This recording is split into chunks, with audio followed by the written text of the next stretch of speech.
Hi, it's Mark for Ableton Daily. Creating a stuttering vocal effect with the sampler instrument inside Ableton Live. I did receive some requests for more tutorials covering sampling, so I decided to start off with just this basic tutorial, and then maybe we'll get into some more advanced lessons later on. But here's the sound that we'll be creating today.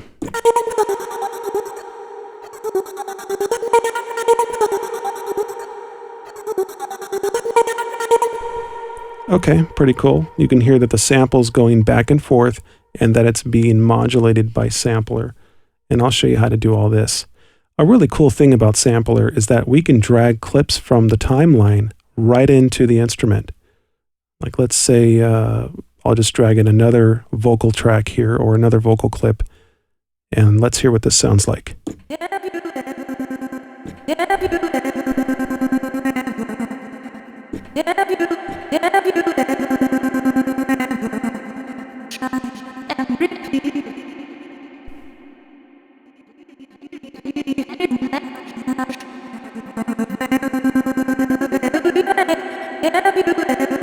Okay, so you can hear it. It's a sample going back and forth, and then I've done that on purpose just to create some other interesting effect, having that modulated as it's going in reverse. Sounds kind of cool. I can definitely hear something like that and maybe some dance music or something, so I decided to use this method. But a nice airy vocal works just fine. When somebody's holding a long note, you can modulate that longer held note, and it really comes out really nicely when you do that. So not only can you drag in clips from the timeline to sampler, but of course you can also go through the browser and browse a sample in your library and drag the sample from the library into the sampler instrument. So all right, without further ado, let's go ahead and get started. All right, I've already created a MIDI channel for my sampler instrument, and I've just named it sampler. And I still have my two vocal clips here inside the timeline. I've just moved them here so they're convenient to reach. But to load or to find sampler, it's you probably might already know where it is. It's just inside the instruments folder inside Live Devices. Now, for those of you that don't have sampler yet, I highly recommend it. I mean, it's like a true staple when it comes to Ableton Live, almost more than any other instrument that I know. The Simpler plugin is really good, but you're just so much more limited. So you have so many more options with the Sampler plugin. You can run circles around Simpler. So I highly recommend checking it out and see if you can get one, because it's just I know it's a big part of the tracks that I create. And I can show you some tips and tricks that are really, really blow your mind. So it's really, really cool instrument. So with that said, let's go ahead and drag sampler into this the MIDI Dropbox or the effect Dropbox here on this channel. And you can see sampler comes up and it says just drop a sample here. And it's right. You can pretty much drag any clip audio from the browser, from the timeline, right into sampler. It's really easy to do. So think of sampler. What is a sampler? What does it do? Think of it like a synthesizer. A synthesizer that doesn't have a waveform. So what you do is you provide it with the waveform. Thus, you're providing it with a sound. So it needs a sound, a basis to start from. And that's what we need to do. We need to import or get a sound into it in order to hear it.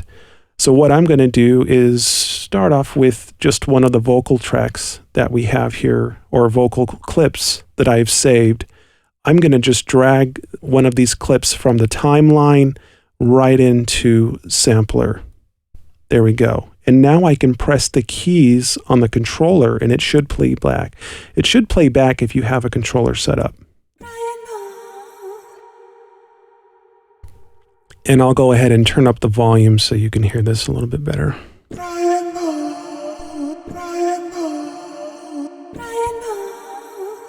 Let me choose this vocal clip instead. It's just a little bit less airy, and you might be able to hear the sound a little bit better. Have you ever?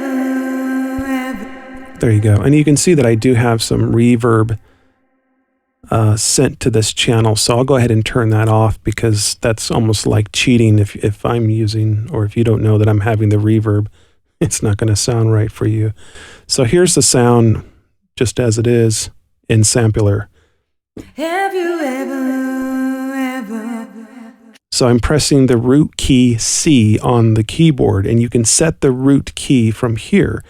So I can change this to like a C sharp or something like that. And when I press the root key, have you ever it's going to change in key. So I like to keep this at C3 and then adjust my pitches of my samples elsewhere. But this works really well. But when you insert a sample into the sampler, the sample goes throughout all the keys on the entire keyboard range on your controller. So from the very bottom,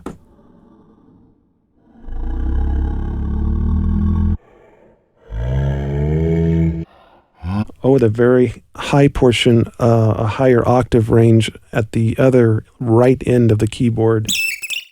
And I can just play all the way down the keyboard. Or I can hold like they used to do in the 90s when when everybody would rack their Akai samplers on top of each other. People were holding down multiple keys at the same time like this.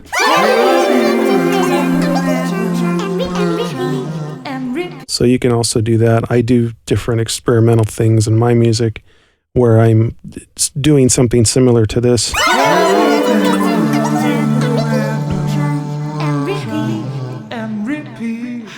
And that's just one sound. So we have the sound on all the keys.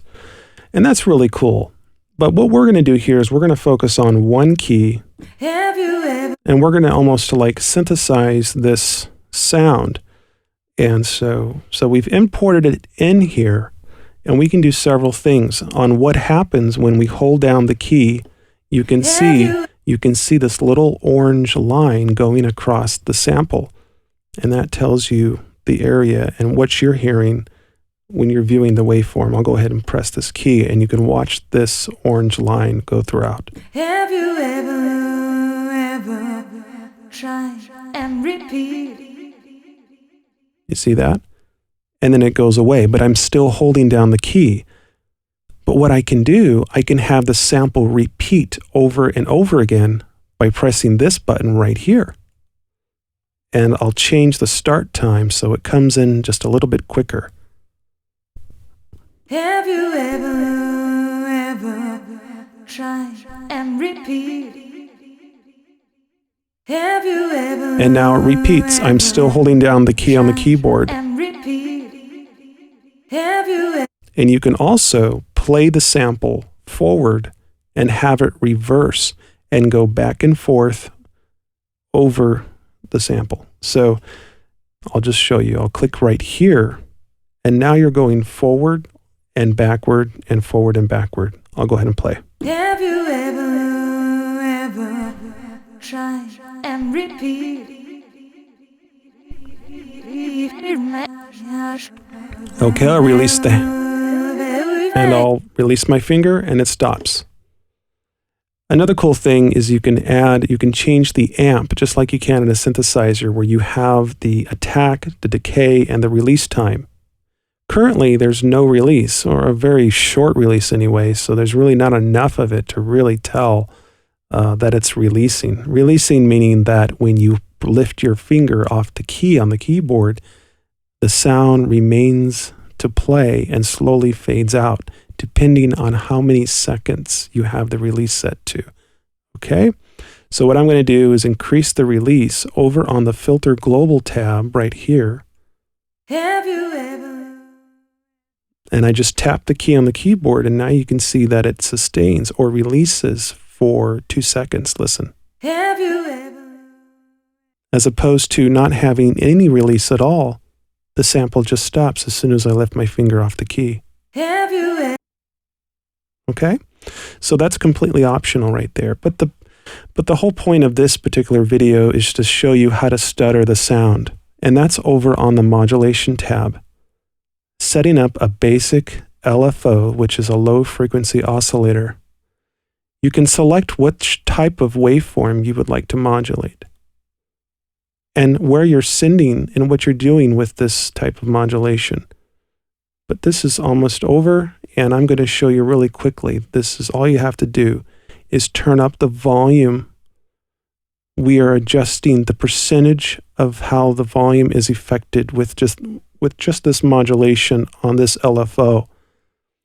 But to make this really noticeable, I'm going to increase it all the way up to 100% and then press the key. Have you ever tried and So you can see that it's slowly modulating based out of the waveform, up and down, up and down.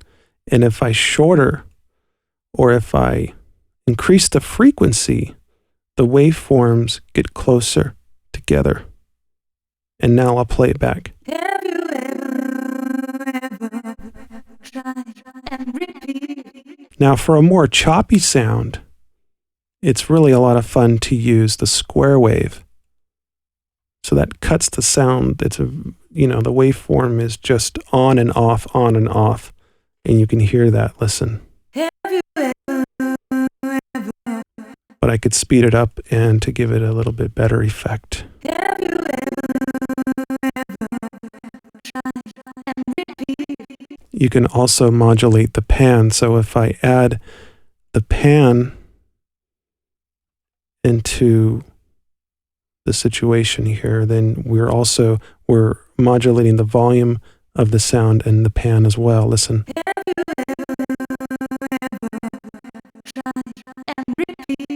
You can also modulate the pitch, but that always sounds pretty retarded.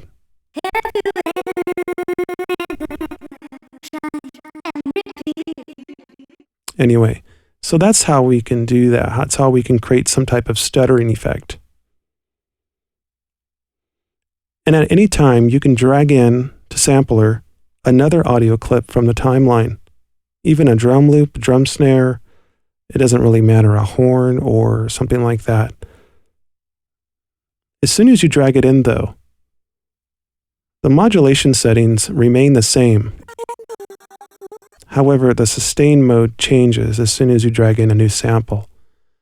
So if you want that back and forth reverse effect, you must turn on this button right here. And this sample's pretty low, so I'll go ahead and turn this up. And it wouldn't be the same unless we added a little bit of reverb onto that. Let's go ahead and play it back.